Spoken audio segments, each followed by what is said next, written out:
أشهد أن لا إله إلا الله وحده لا شريك له وأشهد أن محمدا عبده ورسوله.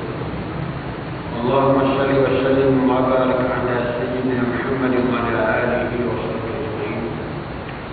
سبحانك لا علم لنا إلا ما علمتنا إنك أنت العليم الحكيم. اللهم افتح علينا فتحا عليم وارزقنا فهم نبينا بجاه خاتم المرسلين. ربنا آتنا من لدنك رحمة وهيئ لنا من أمرنا رشدا. رب اشرح لي صدري ويسر لي أمري واحلل عقدة من لساني يفقهوا قولي. لا حول ولا قوة إلا بالله. أما بعد. Yang dihormati, lagi dihormati Allah, dan muslim-muslim yang dirahmati Allah. Alhamdulillah.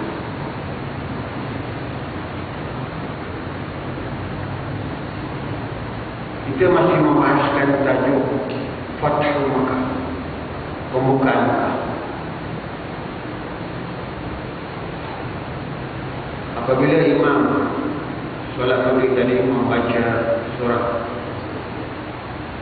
Idza jaa nasrullahi wal fath wa ra'aita an-nasa yadkhuluna fi dinillahi afwaja fasabbih bihamdi rabbika wastaghfir innahu kana tawwaba. Surah Al-Baqarah.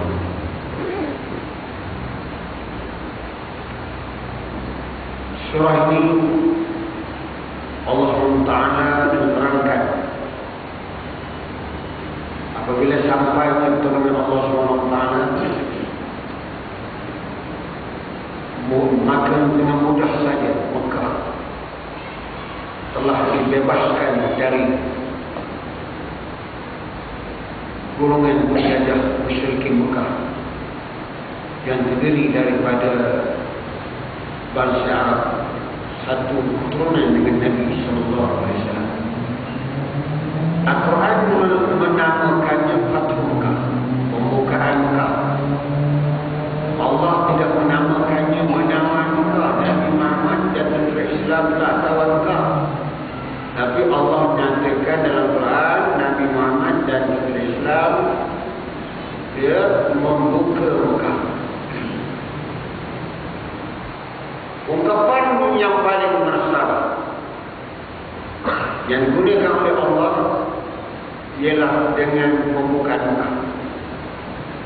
Kerana kota Makkah merupakan tempat suci, pusat ibadat dan kedudukan yang istimewa di dalam Islam. Makkah, bumi Makkah adalah bumi istimewa di sisi Allah Subhanahu Wa Taala. Bumi yang pertama diwujudkan oleh Allah Subhanahu Wa Taala.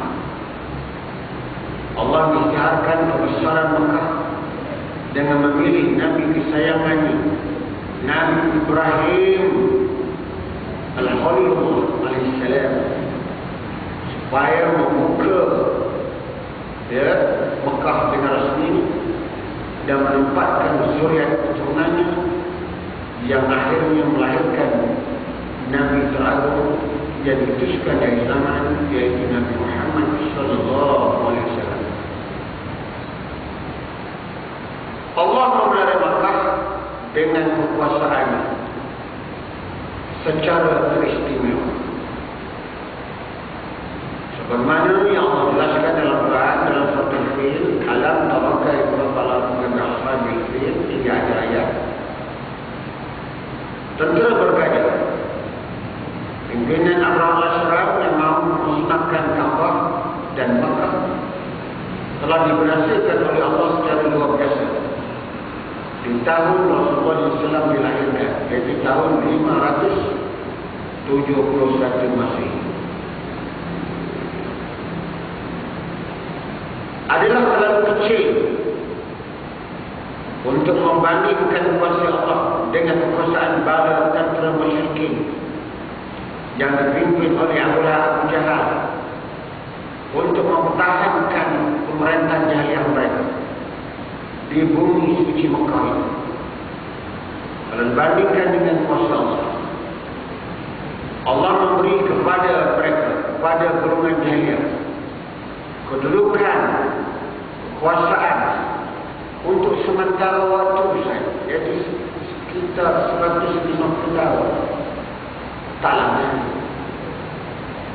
Golongan jahiliyah Mekah memerintah Mekah kira-kira 150 tahun. 150 tahun tak lama. Tambah pula ada golongan kita ni 55 tahun baru. Ini saudara-saudara. Ya.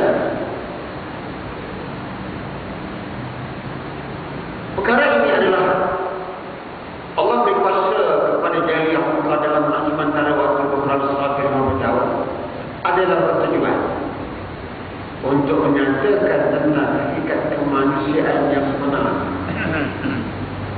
Ya, jadi orang yang beriman diuji Allah berdepan dengan golongan-golongan atau golongan syaitan yang dikuasai oleh Allah Ta'ala sementara waktu saja, yang akhirnya Nabi Muhammad SAW dan tentera-tentera Islam berjaya mengubah cara kemanusiaan jahiliyah Mekah tadi kepada Islam dengan kelebihan dakwah dan jihad fisabilillah. Jadi untuk mengubah masyarakat, untuk mengeluarkan masyarakat dan berjaya kepada Islam, mestilah dilaksanakan dua perkara. Yang pertama, dia melaksanakan dakwah. Yang ketiga, melaksanakan jihad fisabilillah. Dua perkara yang sangat penting. Kalau tidak ada dua perkara ini, tak jadi. Dakwah kena berjalan. Dakwah masuk ke kampung-kampung, ke taman-taman perumahan, ke bandaraya, ke kota-kota raya, supaya masyarakat seluruhnya menerima dakwah Islam. Di samping umat Islam terus berjihad dengan benda-benda, ya, dengan tenaga, dengan bahkan dengan diri, dengan nyawa mereka, ya, untuk mencari keridhaan Allah. Generasi awal yang dibentuk di madrasah Rasulullah SAW, yaitu generasi as-sabiqun al-awwalun, yang berperanan membebaskan, ya, bumi Mekah dari belenggu jahiliyah Arab. Karena pemimpin jahiliyah itu adalah satu bangsa dengan Nabi Sallallahu Alaihi Wasallam. Bahkan mereka itu kebanyakannya adalah ahli keluarga Nabi Sallallahu Alaihi Wasallam yang masih lagi belum beriman, yang masih, ya, mengamalkan, ya, budaya-budaya jahiliyah, mengamalkan, ya, penyembahan berhala, ya, Tuhan yang diadakan oleh mereka sendiri. Walaupun dalam masa yang sama mereka sembahyang, mereka menunaikan ibadah haji, tapi sembahyang haji mereka tidak betul, kerana mereka dalam masa yang sama mereka menyembah Tuhan yang lain. Mereka meminda, ya, syariat Islam yang dibawa oleh Nabi Ibrahim, sehingga mereka menjadi syirik. Jadi inilah tuan-tuan dan puan-puan sekalian, pembukaan Mekah merupakan pembukaan lembaran baru sejarah Islam. Pembukaan Mekah oleh Nabi Muhammad SAW bertujuan untuk meninggikan, ya, meninggikan agama Allah, memuliakan lagi Islam. Islam itu memang telah sedia mulia, ya. Di samping itu, pembukaan Mekah mengatasi segala ajaran, ya, kerana Islam ni, ya, mengatasi segala ajaran-ajaran yang bernama agama yang karut-karut, atau falsafah, atau teori-teori, atau ideologi-ideologi, atau apa saja yang dinamakan yang menyeleweng daripada ajaran tauhid, iaitu ajaran Islam selaku agama fitrah Allah Subhanahu Wa Taala.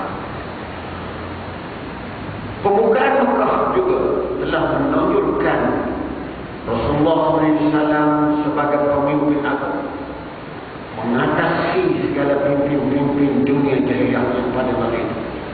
Kepimpinan Rasulullah terhadapkan dengan mengatasi yang lain, dan Rasulullah memimpin umat yang lain ke jalan agama yang benar dan dia yaitu Islam. Rasulullah SAW membebaskan bumi suci Mekah dan Kaabah sebagai kaulah dari belenggu pemerintahan jahiliyah dan syirik. Ini adalah merupakan kemenangan besar yang mengembirakan langit dan bumi yang setia kepada Allah. Jadi bila Islam berjaya membebaskan Mekah, membuka Mekah, sampai Mekah itu bebas daripada cengkaman kerajaan jahiliyah dan syirik, maka seluruh penduduk langit ini para malaikat dan seluruh manusia di bumi yang setia dan beriman kepada Allah semuanya gembira.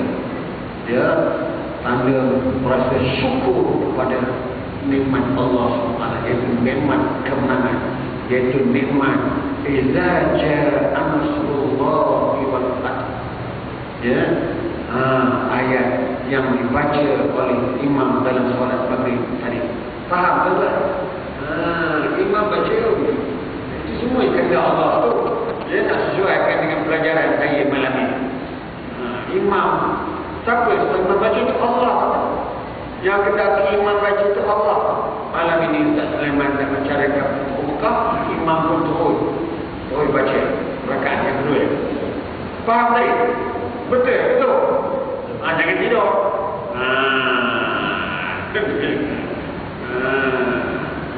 Saya tak janji dengan Pak Imam. Pak Imam boleh baca. Memang saya nak sambung kuliah saya dah belum lepas. Ini sebab tajuk Fathu Mekah ini. Baik.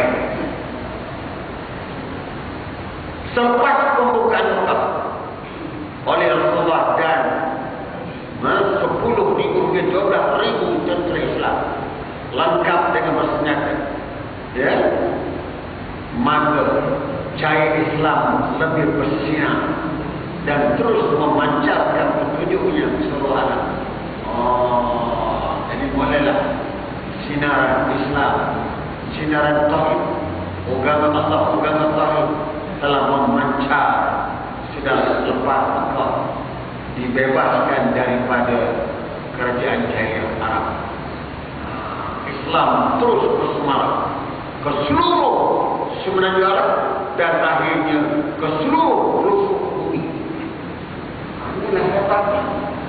Saudara-saudara, jadi peristiwa ini menggugat, peristiwa Nabi Muhammad percaya membuka Mekah ini telah menggugat penganut agama samawi yang telah diselewengkan, yaitu agama Yahudi dan agama Nasrani. Begitu juga dengan bangsa-bangsa besar dan bangsa-bangsa kecil dunia yang dalil pada masa itu sudah turun dan terbuka. Allah telah memilih bersecara pembukaan Mekah itu supaya berlaku di dalam bulan Ramadan Al-Mubarak. Kerana bulan Ramadan bulan diturunkan Al-Quran, dan Ramadan juga bulan bermulanya wahyu yang pertama yang diterima oleh Nabi Muhammad SAW. Waktu Rasulullah yang diambang usia 40 tahun di Gua Hira di Yaman Nur. Juga bulan Ramadan berlakunya peperangan Badar, yaitu pada 17 Ramadan tahun Hijrah. Perang Badar juga dikenali sebagai hari Furqan yang membezakan di antaranya hak dan yang batil.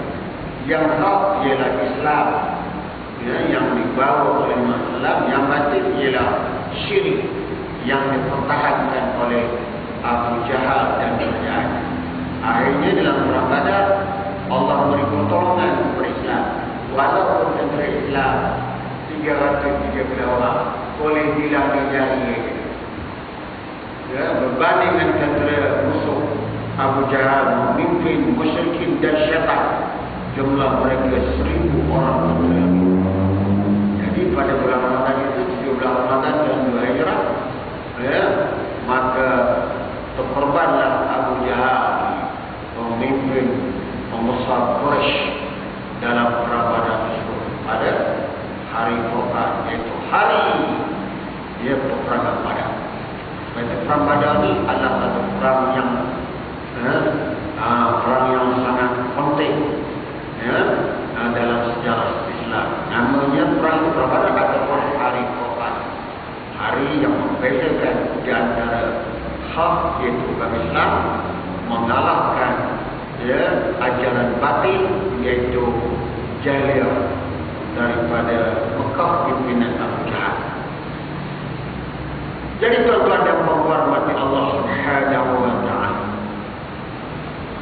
Nabi Muhammad sallallahu alaihi wasallam, ya, memimpin tentera Islam pada pagi Rabu 17 hari bulan Ramadan tahun 8 Hijrah.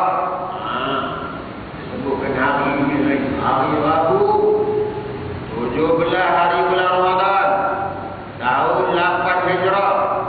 Bala tentera Islam yang dipimpin oleh Nabi Muhammad SAW meninggalkan Maruf Safan menuju ke Mekah.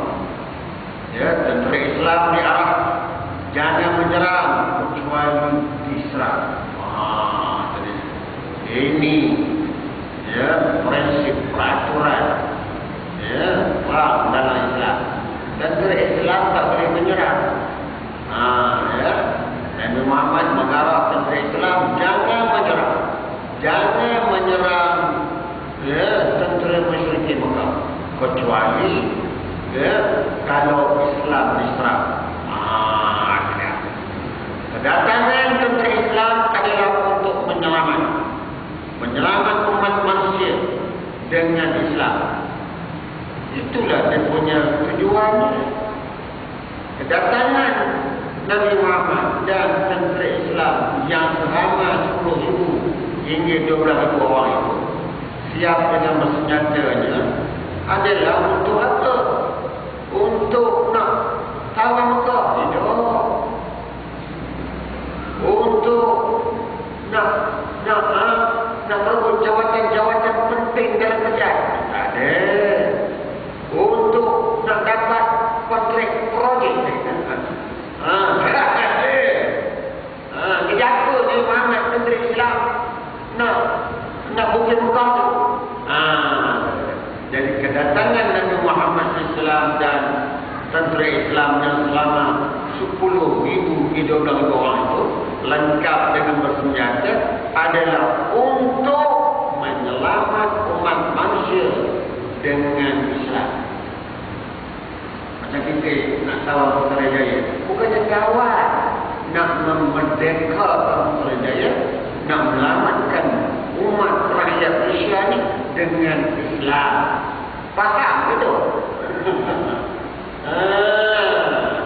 Ingat kita yang nak berebut sebalak, tak ada, jangan timbang boleh. Nak berebut pergi lori.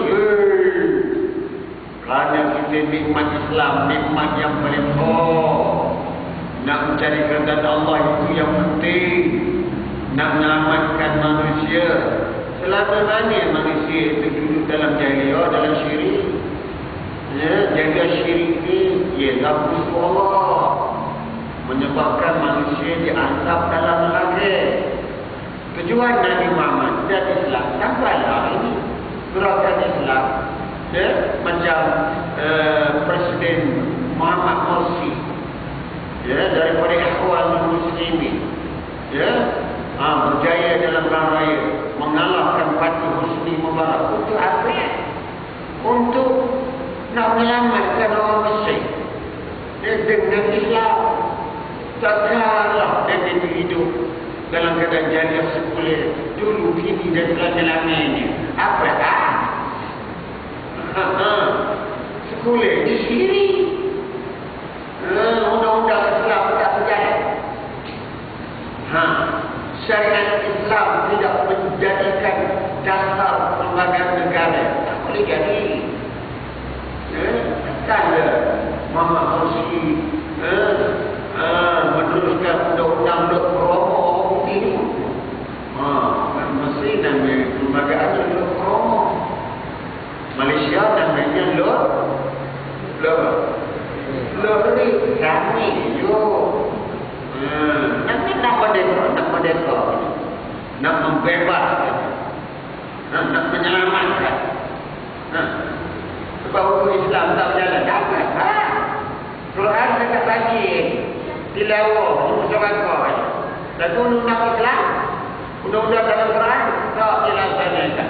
Yang dipaksa undang-undang orang putih. Allah, common law. Udahlah sokan Commonwealth. Undang-undang common law. Komen kita kalau komen kan. Apa itu komen? Komen benar pada. Kalau pakai komen. Kita nak baca undang-undang Allah. Nak laksanakan dalam masyarakat Quran dan hadis. Ajaran Islam adalah merupakan dasar perlembagaan negara. Itulah masalah. Jangan sepenuh. Saudara-saudara yang Allah redha, itu satu jihad fisabilillah. Itu dia. Baik.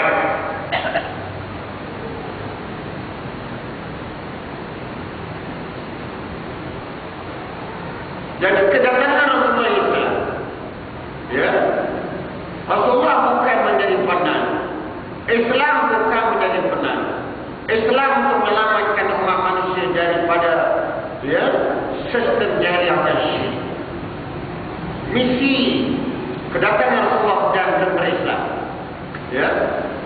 ke Mekah adalah bertujuan membawa rahmat Allah, bukannya menghukum masyarakat menurut secara nafsu. Nabi Muhammad membawa keadilan ilahi, bukannya membalas dendam. Nabi Muhammad nak bawa tentera sampai 10,000 orang, bukan nak serang Mekah, bukan nak balas dendam.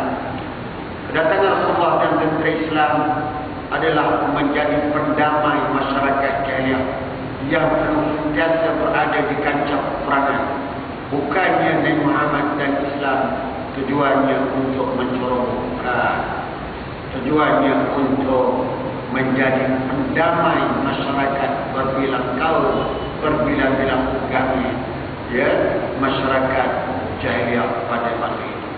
Sampailah hari ini tuan. Itulah matlamat kita yang pertama. Rasulullah SAW memerintah supaya disampaikan mesej lebih awal kepada penduduk Mekah. Sebelum ketibaan tentera Islam yang selama 10,000 hingga 12,000 orang lengkap dengan bersenjata, supaya penduduk Mekah diperintah supaya mencari tempat perlindungan terlebih dahulu, tempat perlindungan yang selamat, yang tidak mengganggu perjalanan tentera-tentera Islam dari Madinah, melalui seruan Rasul yang masyhur. Apa seruan Rasul untuk disampaikan kepada penduduk Mekah pada masa itu? Inilah seruan Nabi. Barang siapa yang masuk ke rumah masing-masing, dia selamat. Artinya dengan dua rumah. Penduduk Mekah jangan lawan. Penduduk Mekah duduk di rumah masing-masing.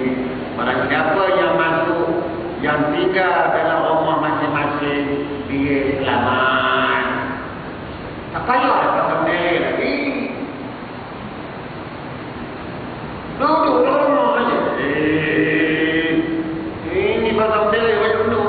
Apa tak? Duduk di rumah masing-masing. Orang siapa yang masuk, yang duduk di rumah masing-masing, dia selamat, kata Nabi. Ini seruan Nabi. Barang siapa yang masuk ke Masjidil Haram Mekah, dia selamat. Berlindung dalam Masjid Haram. Mana-mana penduduk Mekah, tentera-tentera Abu Lahab, Abu Jahal, Abu Sufyan, duduk di Masjidil Haram. Duduk di Masjidil Haram. Dia selamat, kata Nabi. Barang siapa yang masuk ke rumah Abu Sufyan, dia selamat. Masa itu Perdana Menteri yang pemantau yang utama ini Abu Sufyan tiga lagi. Abu Lahab yang ada mampu juga ada perang Badar. Tinggal Abu Sufyan kawan lagi. Jadi sebab itu Nabi Muhammad bagi tahu, barang siapa penduduk Mekah, tentera-tentera musyrikin Mekah yang lindung di rumah Abu Sufyan, yang masuk rumah Abu Sufyan, dia selamat. Itulah apa Tuhan ini. Macam kita sekarang ni lah. Barang sahabat tinggal rumah masing-masing, jangan keluar, selamat. Barang sahabat masuk masjid, tak kira dia berhenti. Saya fikir tu sebenarnya kan, selamat. Masjid terjaya kan, selamat. Barang siapa yang masuk ke rumah Najib, dia selamat, terjaya. Apa benda itu saja. Faham itu? Mudah itu bukan negara. Tengok Islam aja. Itu yang Imam baca tadi. Idza jaa nasrullah wal fath wa ra'aitan nas yadkhuluna fi dinillahi afwaja fasabbih bihamdi rabbika wastaghfir innahu kana tawwaba. Dia makmum buat faham betul. Faham. Yang Imam baca selesai tadi. Allah nak tolong. Bila Allah tolong pada golongan Islam, kepimpinan Islam, mudah. Makin membuka pun terus, dapat dimerdekakan tanpa peperangan. Borneo, bendera, bendera Islam ni, bendera lain semua kena buat. Faham tak? Bendera Islam ni. Akan satu bendera. Tengok banyak-banyak. Bendera Islam. Ini banyak-banyak bendera. Lengkap, pening boleh buat. Bukan je tak bergaduh. Kita nak cari keamanan. Betul tak? Ya Allah. Tengok sirah Nabi. Ayat Quran yang baca oleh Imam Nabi. Masya Allah. Ungkapan yang akhir ini, yaitu ungkapan barang siapa yang masuk ke rumah Abu Sufyan dia selamat, adalah untuk beri tempat dan penghormatan kepada Abu Sufyan selaku pemimpin Mekah. Abu Sufyan, kebetulan Abu Sufyan adalah mu'alaf yang baru dengan Islam, agar jinakkan hatinya dan mengakui bahawa dia tidak sia-siakan setelah menjadi penganut Islam. Masa itu Abu Sufyan baru masuk Islam, baru sehari masuk Islam, semalam baru masuk Islam. Baru semalam masuk Islam, masih jadi betul je. Jangan bimbang. Tapi cakap tu, tak ada. Nabi Muhammad cakap. Tengok. Tengok Nabi Muhammad memuliakan Abu Sufyan. Abu Sufyan baru semalam masuk Islam. Dipanggil mu'alaf lagi. Mu'alaf. Baru semalam masuk Islam. Semalam masuk Islam. Sebab itu Nabi Muhammad, barang siapa yang masuk ke rumah Abu Sufyan dia selamat. Ini menunjukkan Islam menggunakan pendekatan berdiplomasi untuk menarik orang-orang yang berpengaruh dan mempunyai yang tinggi dalam masyarakat. Jadi ini cara jadi Muhammad nak tarik orang-orang yang berpangkat, orang yang ada pengaruh di kota Mekah, seperti Abu Sufyan, Akrimah bin Abu Jahal, macam-macam lagi lah. Lama lagi tuan-tuan. Malam dia menteri ekspor kabinet-kabinet yang lama lagi. Tapi dia ada lemah dia. Sebab kebangkitan rakyat. Semua rakyat tak Islam lagi. Setakat menteri kabinet bertiga orang nanti ke dah. Rakyat masing-masing hendak Islam, masing-masing takbir,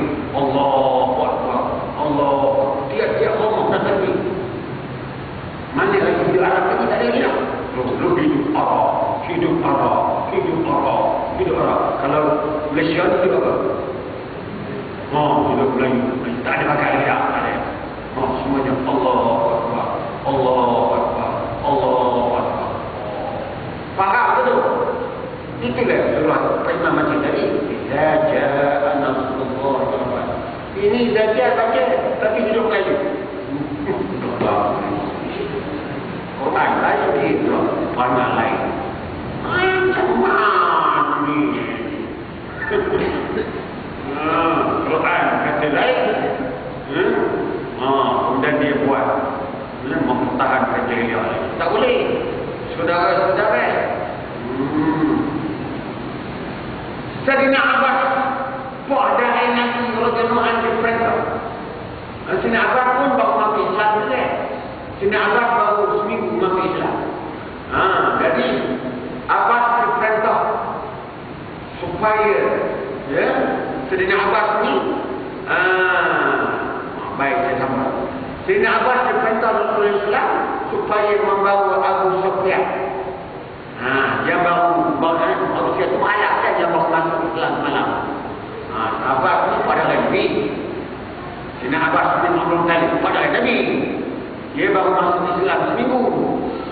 Dia lebih tua lagi lah daripada Abu Sufyan. Abu Sufyan ni waktu Nabi juga boleh. Tapi dia masih kalah dengan kafir. Allah.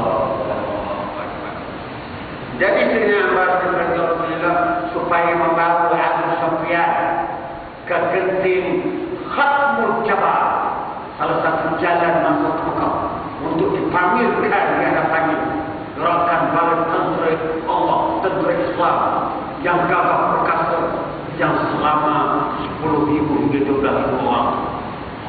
Jadi Abbas dibawa Abbas perintah Allah bawa Abu Sufyan. Iaitu berada di genting Khatmul Jabal.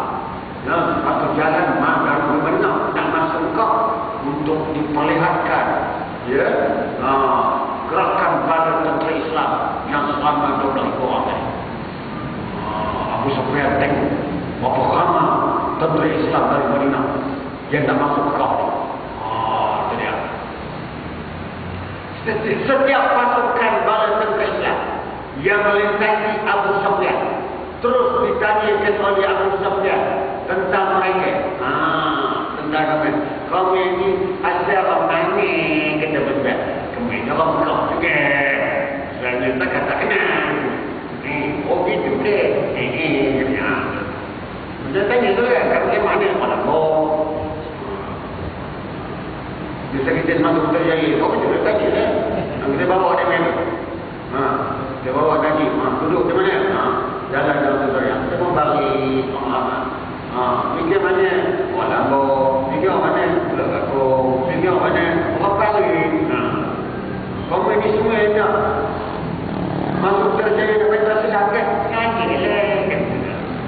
Macam itu. Cuba macam itu. Maka dia perkenalkanlah kepada Abu Sufyan nama-nama kabilah yang anggota Islam. Banyak kabilah-kabilah Arab telah masuk Islam. Berduyun-duyun ramanya. Apabila dia tiba pasukan Rasulullah yang dikutui oleh para muhajirin dan ansar, Abu Sufyan berkata kepada Arab, nampaknya anak saudara kamu ni Muhammad hari ini menjadi raja besar ke wahai Arab. Sini Arab jawab, bukan raja, tetapi Muhammad adalah kenabian, Rasul. Abu Sufyan menjawab, kalau itu maka lebih baik Muhammad seorang Rasul, bukannya raja ya. Tadi pokok ini tuan-tuan, dia tak Muhammad tu nak jadi raja. Rasul ni lagi mulia daripada raja. Astagfirullah. Apa ini demi Abu Sufyan? Pada mu'ailah bahawa Islam malam dia tak dapat beri antara Rasul dengan seorang raja. Rasul ini memimpin umat manusia, memimpin segala makhluk dengan Islam. Kita kan main tak semua demi saja. Baik, apabila kedatangan pasukan Al-Ansar yang diketuai oleh Sa'ad bin Ubadah radhiyallahu anhu melintasi Abu Sufyan, dan sebaik saya bin Ubadah Abu Sufyan terus berkata, hari ini adalah hari pertemuan. Ya, bila Sa'ad bin Abu Ubadah melihat wajah Abu Sufyan, Sa'ad bin Ubadah berkata, hari ini adalah hari pertemuan aku dengan pemimpin Mekah. Hari yang menghalalkan untuk kami tanah suci yang diharamkan kepada kami selama ini. Hari ini Allah menghina Quraisy. Katanya, wah, ini pemimpin Allah. Hari ini kedatangan kami menandakan Allah menghina Quraisy. Oh, telah siap Abu Sufyan. Abu Sufyan ini orang keturunan Quraisy. Ucapan Sa'ad bin Ubadah radhiyallahu anhu itu begitu sekali menyentuh perasaan Abu Sufyan. Oleh yang demikian itu Abu Sufyan terus mengadu kepada Nabi Muhammad sallallahu alaihi wasallam.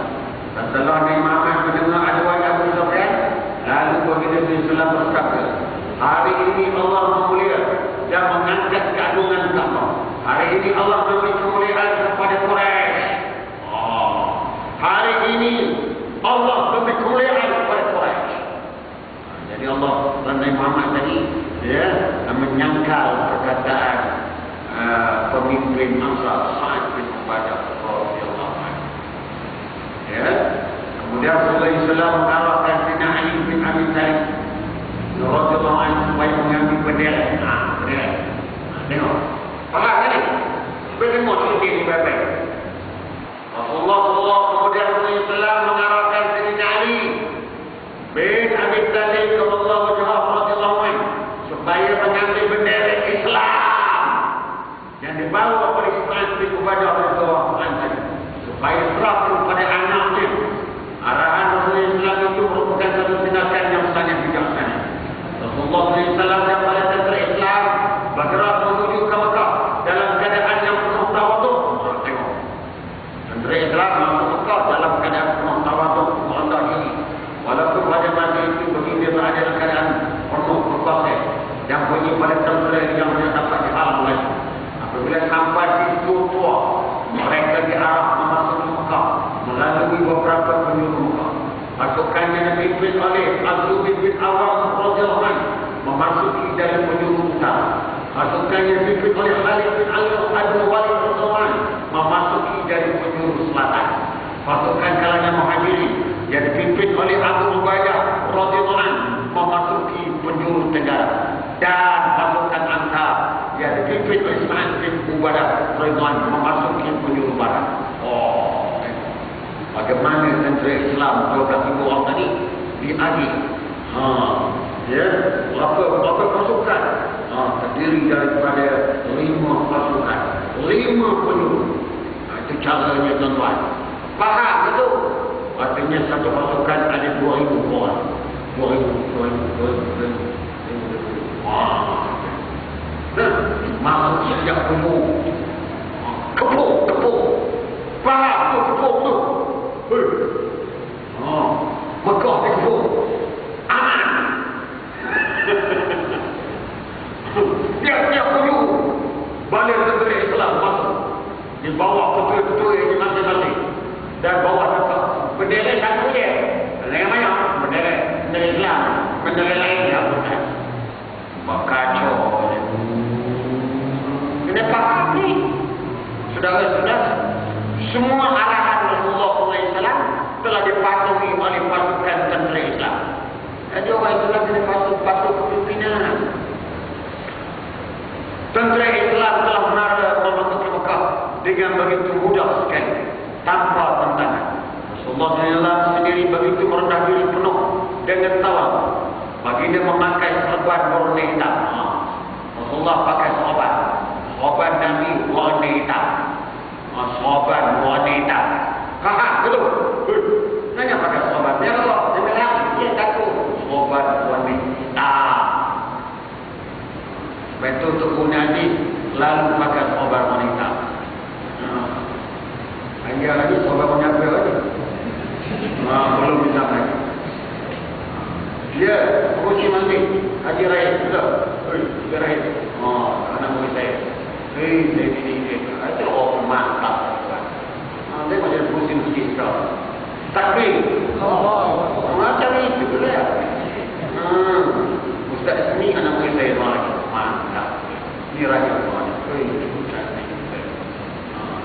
Ibrahim pada Sobaita bila nak menang. Sunnah ni sunnah. Jangan main. Tengok, kita baca lagi. Bagi dia memakai serban warna hitam, mendudukkan kepala, Rasulullah mendudukkan kepala sambil mengulangi bacaan surah Al-Fatih. Surah Al-Fatih dalam Quran. Rasulullah baca surah Al-Fatih. Surah apa? Surah kemerdekaan. Kita baca surah Al-Fatih. Ini kuliah Allah.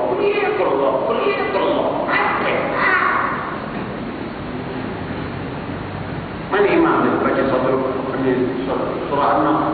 Imam baca satu Nas. Iza ja'a nasrullah. Cantik. Jadi bila dah menang itu, ya, kita merdeka berjaya baca surah apa? Surah Al-Fatih. Tengok dah berapa kali. Kalau baca balik surah Al-Fatih. Biar lanjut. Senang, benar. Tui baca. Jangan tengah gagap-gagap lagi. Balik ke rumah orang baca. Tengok betul-betul. Fahamkan maknanya. Inilah surah. Bila turunnya surah ini, Rasulullah sangat gembira. Berita kemenangan Islam dengan mudah. Saudara-saudara, jangan bila orang tawar terjaya masih lagi kuliah terus. Itu surah zaman makia. Zaman dia mereka.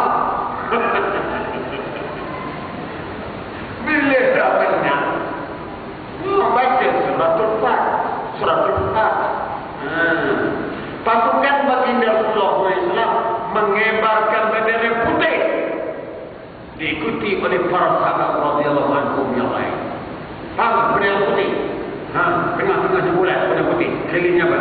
Hijau. Betul. Ini semua sunnah Rasul. Faham betul? Ini dia. Mana dia lagi? Putih. Itu mana? Pasukan baginda Rasulullah mengebarkan bendera putih. Kemudian diikuti oleh para sahabat radhiyallahu anhum. Semua membawa bendera putih. Ceng-ceng.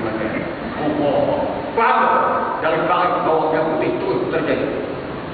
Faham? Dalam kaki jauh. Dan kereta. Dia dengan kacapi. Dengan kabar-kabar. Macam orang beli. Apa? Jadi kita jaya. Dari Johor Baru. Dah ada tu. Bendera warna putih. Yang muda. Apa dia? Macam itu. Betul, mantap. Baik. Ibnu Katsir dalam tafsir Abu Katsir menegaskan bahawa cara baginda SAW memasuki Mekah Al-Mukarramah adalah sangat berbeza dengan cara kaum Bani Israel memasuki Baitul Maqdis Palestin hari ini, di mana Bani Israel memasuki dengan cara mempersendirikan pertolongan Allah. Yahudi menghina Allah, menghina Islam, menghina ulama. Mereka kencingnya Quran. Itu dari Yahudi. Mereka kencing Quran. Mereka hina Nabi Muhammad SAW. Yahudi yang menjajah Palestin. Akhirnya mereka jajah tawar Masjid Al-Aqsa. Mereka halang umat Islam. British malam, tentera Yahudi menghalang anak-anak muda Islam sembahyang dalam Masjid Al-Aqsa. Yang boleh sembahyang umur 50 tahun ke atas, dah pencin baru boleh sembahyang. Bawah 50 tak boleh sembahyang masjid. Ini panggil Yahudi. Ada baca berita semalam, tengok TV. Tengok juga, saya tengok ke TV. Bukan tak tengok langsung. Tengok juga cerita orang tentera Yahudi menghalang pemuda Palestin daripada semayang berjemaah dekat masjid siapa tadi? Al-Aqsa. Umur berapa tahun jadi benda orang Yahudi semayang? 50 tahun ke atas. Udah pencet. Tenaga dah lebih. Dia tak baginya anak-anak muda pada solat. Ini perangai Yahudi. Baik. Diriwayatkan oleh para ulama bahawa semasa baginda sallallahu alaihi wasallam memasuki kota Mekah, datang seorang penduduk Mekah menghadap Rasulullah sallallahu alaihi wasallam dalam keadaan takut gemetar kerana melihat kehebatan Islam dan fitnah Islam. Ada dia penduduk Mekah ni tuan-tuan jumpa Nabi dalam keadaan menggeletar. Gede. Muhammad, ampun dia Muhammad, ampun Muhammad.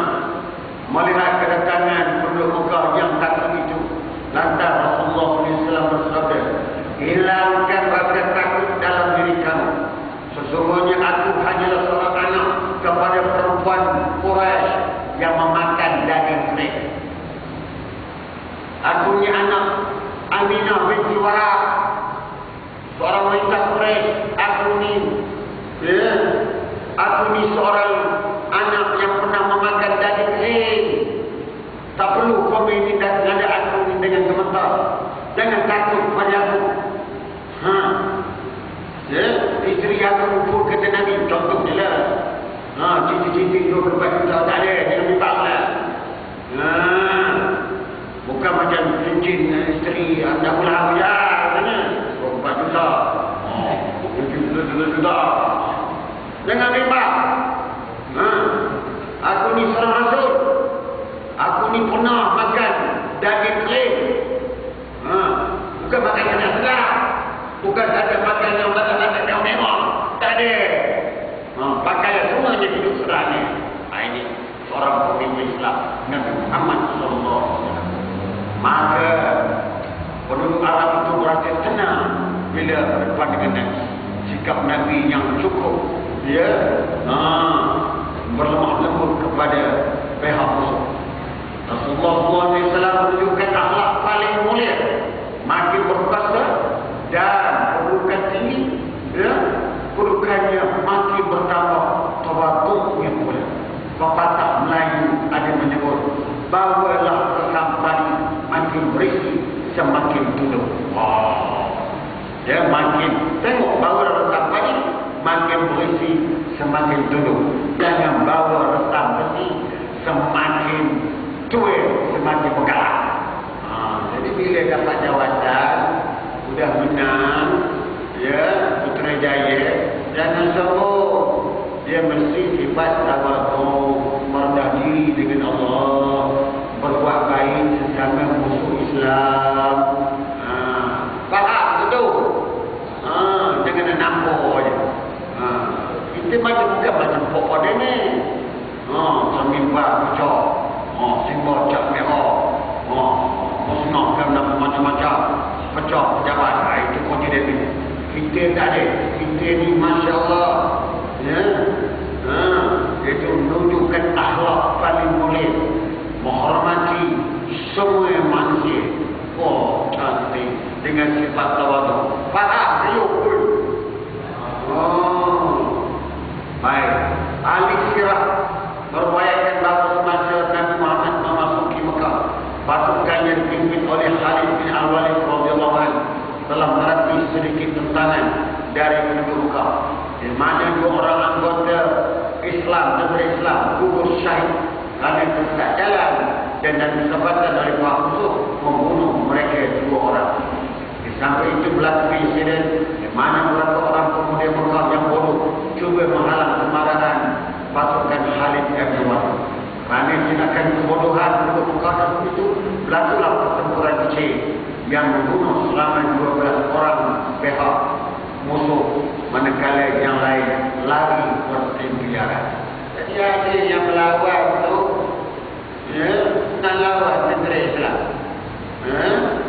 Akhirnya Khalid bin Walid bertindak membunuh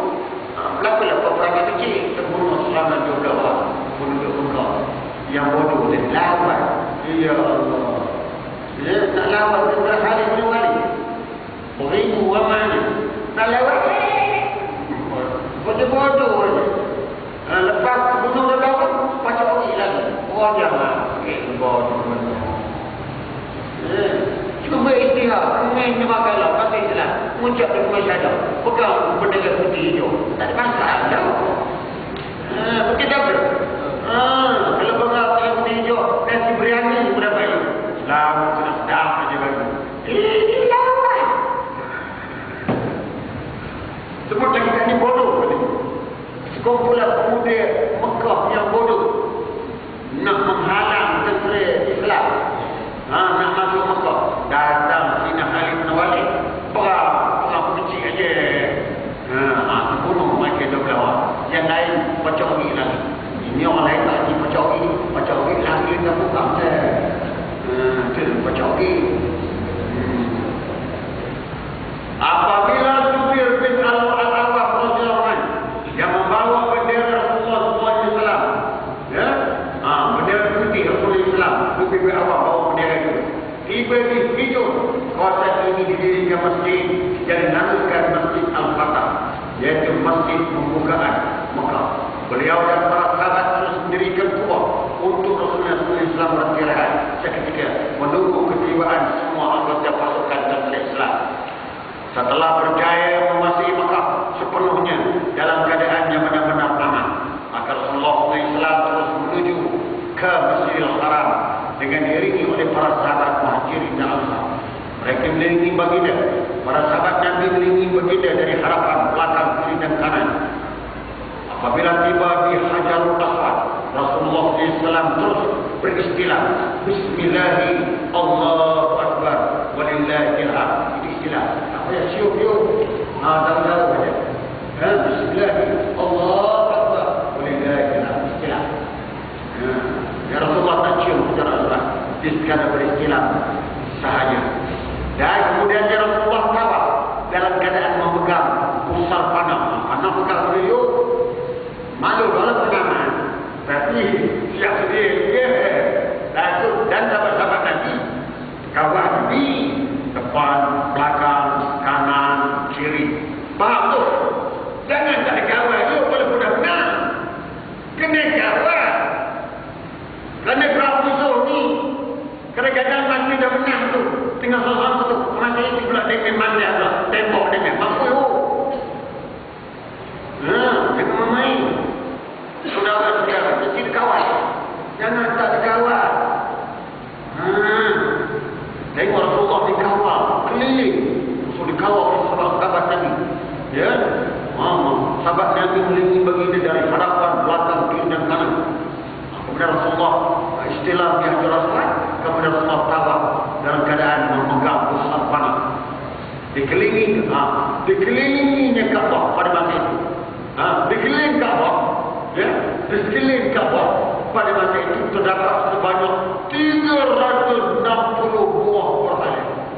Pada masa itu terdapat 360 berhala di sekeliling Ka'bah. Ya. Jadi Rasulullah itu nak tawaf di Ka'bah ni, tapi Ka'bah penuh dengan berhala. 360 banyaknya berhala. Maka Rasulullah SAW menikam berhala-berhala tadi. 360 berhala ditikam oleh Nabi, ya, dengan hujung pusar panah dengan menyebut ayat firman Allah dalam ayat 81 surah Al-Isra. Wa qul ja'al haqqu wa zahaqal batil innal batila kana zahuqa. Yang maksudnya telah datang kebenaran yaitu Islam dan hilang musnah kebatilan, syirik dan kufur. Sesungguhnya kebatilan itu benar-benar hancur musnah. Ini saudara-saudara.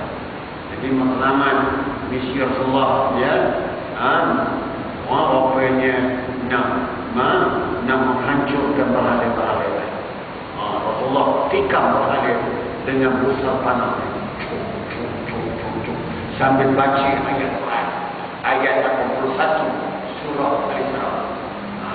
Jadi kalau kita nak naik kaki berjaya itu, bacalah ayat ini. Jangan naik saja. Ini naik. Barisan kita yang elok berjuang. Itu dia punya nyanyi. Kita kena baca ayat Quran. Ayat apa tadi? Ayat 81 surah Al-Isra. Sebab kita ni golongan Islam. Islam mana boleh pinjau dengan Quran. Boleh ni nyanyi. Abu Lahab dia nyanyi juga. Kita lain belum Islam. Kemudian Rasulullah baca ayat 49 surat apa? Qul ja'al haqq Muhammad yubdikul batil wa ma yu'id. Dan kebatilan itu tidak dapat memberi kebaikan di dunia. Ustaz kan tak melangangi dia. Ya, kerana yang batil tetap batil. Jahiliah tetap jahiliah. Syirik tetap syirik. Ya. Baik.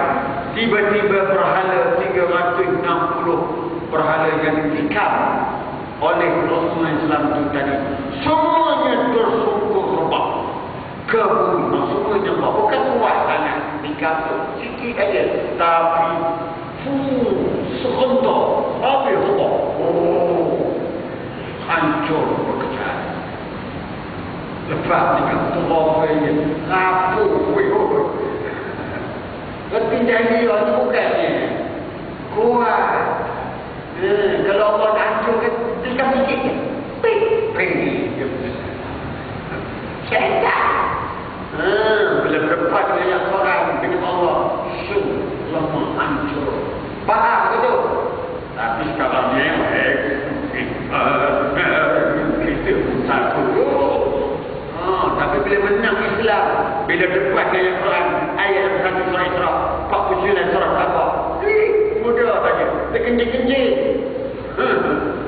Faham tak? Ayat apa lagi? Bukan. Tak cantik ke? Tapi kebupin. Ayat 81 surah Al-Isra, ayat 49 surah Al-Baqarah. Bukannya sabar. Tiba-tiba berhala yang tikam itu tersungkur rebah, hancur ke bumi. Tengok. Habis. Rasulullah SAW bertawaf dalam keadaan menongak-nongak dan tidak berharap. Baginda tidak melakukan selain dari itu. Setelah selesainya tawaf, Rasulullah SAW memanggil Utsman bin Talha bagi mendapatkan kunci Ka'bah untuk dibuka pintu Ka'bah. Tukang pegang anak kuncinya namanya Utsman bin Talha. Utsman bin Talha ni sama belahak kunci dia pegang anak kunci. Utsman ni nama masa kita dia Utsman Ali. Tapi nyembah berhala. Utsman ni juga bawa pegang kami amanah pegang anak kunci Ka'bah. Ni hak dia. Jadi Rasulullah Islam memanggil setelah selesai tawaf Islam memanggil Utsman bin Talha bagi mendapatkan kunci Ka'bah untuk dibuka pintunya oleh Rasulullah SAW. Apabila Rasulullah memasuki Ka'bah, tiba-tiba Rasulullah SAW melihat gambar puteri Nabi Ibrahim dan Nabi Ismail alaihissalam yang lukis dengan tangan dalam keadaan melakukan azlam, yaitu sedang mengundi nasi dengan batang-batang anak panah.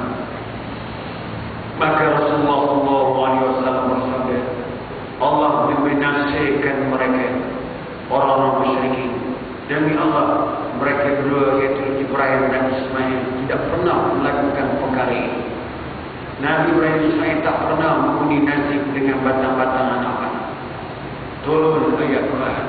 Ya ayyuhallazina amanu innamal khamru wal maisir wal ansab wal azlam rijsun min amri syaitan fajtanibuhu la'allakum tuflihun.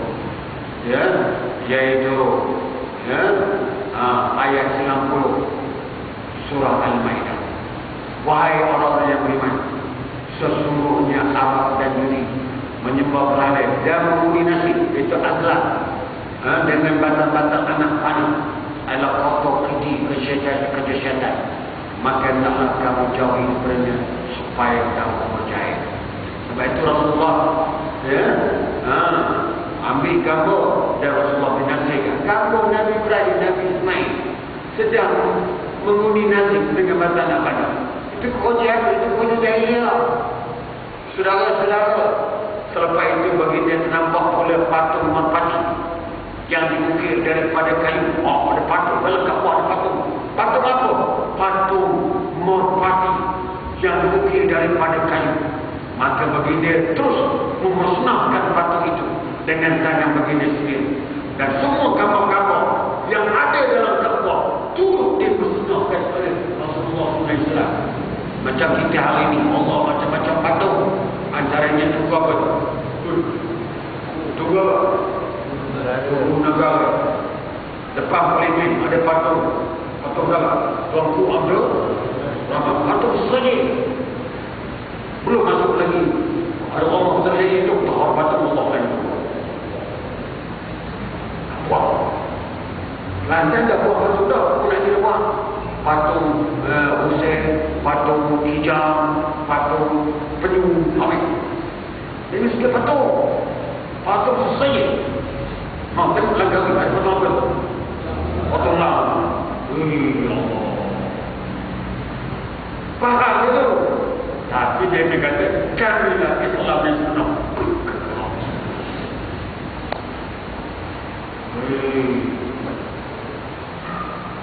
Betul tuan-tuan.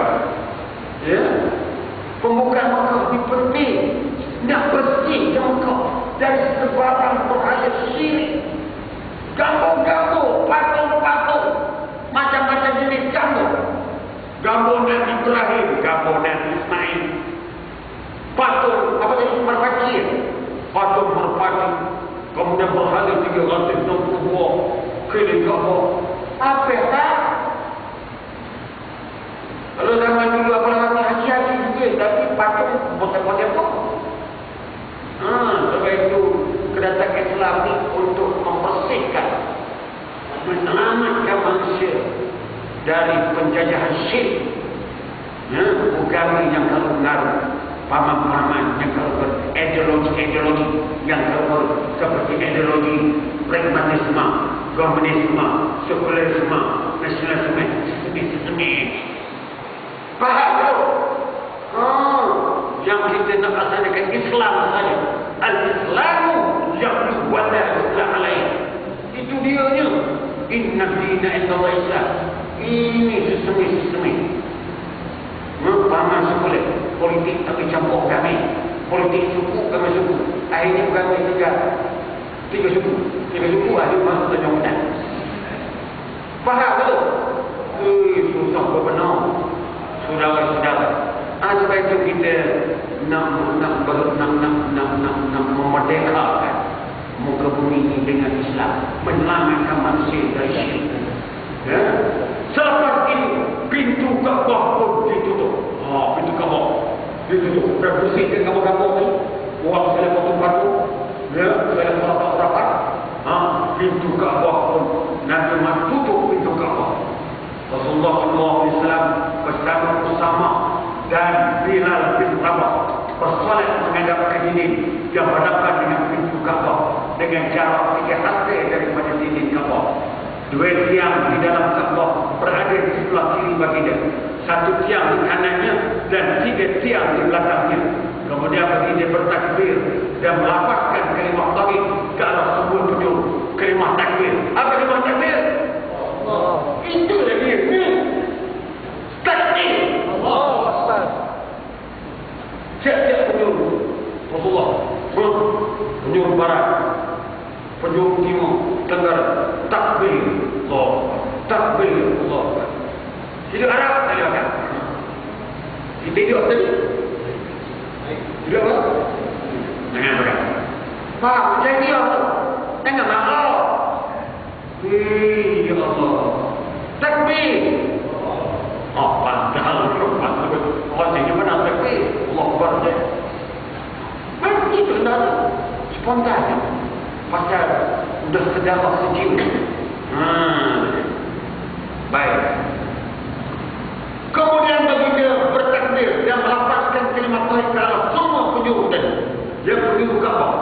pintu-pintu yang masuk jalan, pintu Jibril, pintu kita bagus salat, pintu. Ada tak pintu biara? Ada. Banyak pintu kan? Takbir. Jangan perkataan yang lain. Takbir. Apabila pintu Kaabah dibuka, bagi dia dapat orang ramai di kalangan penduduk Mekah telah berkumpul berbaring menunggu Rasulullah SAW berdiri di pintu Kaabah. Bagi dia menyampaikan ucapan dengan berkata, panjang ucapannya, jenis PT itu nanti sambung ke depan. Apakah ucapan Rasulullah kepada seluruh penduduk Mekah yang dah berbaring menunggu Rasulullah? Semuanya sudah gembira wajahnya. Dulu zaman Belahab, memang dah gembira untuk pasir lah kan. Sebab takut ke Belahab. Tapi Belahab kata dia pemimpin kerajaan musyrikin dah jatuh. Maka Rasulullah dia, semua rakyat kata semua berbaring nak bersalam dengan Nabi. Sono tak sono? Sebelum bersalam Nabi Muhammad berkhutbah dulu. Tengok tuan-tuan, khutbah dulu. Bukannya subsidi, bukannya free. Khutbah dulu. Beri peringatan tentang Islam, tentang kalimah tauhid. Jadi beringat dia, beri rasuah satu Malaysia, beri.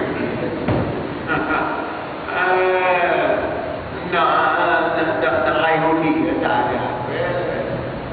Tengok Rasulullah bukan contoh, cukup cantik dalam Islam. Wallahu a'lam bishawab. Baiklah kita berdoa untuk kemenangan. Alhamdulillah rabbil alamin, hamdan katsiran katsiran matiran ya rabbana kama yaqulu ya rabbal karim azim sultan. Allahumma inna nas'aluka ridhaka jannah wa na'udzubika min sakhatika an-nar. Allahumma innaka afuwwun karim tuhibbul 'afwa wa nawadina 'anil muslimin wa simatu ya rabbal alamin. Rabbana hab lana min azwajina wa dhurriyyatina qurrata a'yun waj'alna lil muttaqina imama. Allahumma iftah 'alaina fathan arifin. Allahumma iftah 'alaina fathan arifin. Allahumma iftah 'alaina fathan arifin. Warzuqna min nabiyina bi jahi khatimil mursalin. ربنا آتنا من لدنك رحمة وهيئ لنا من أمرنا رشدا. ربنا آتنا في الدنيا حسنة وفي الآخرة حسنة وقنا عذاب النار. ربنا تقبل منا دعاءنا إنك أنت السميع العليم وتب علينا إنك أنت التواب الرحيم. بسم الله الذي لا يضر مع اسمه شيء في الأرض ولا في السماء والسلام عليه وصلى الله على سيدنا محمد وعلى آله وصحبه أجمعين. دعواهم فيها سبحانك اللهم وبحمدك يا سلام وآخر دعواهم أن الحمد لله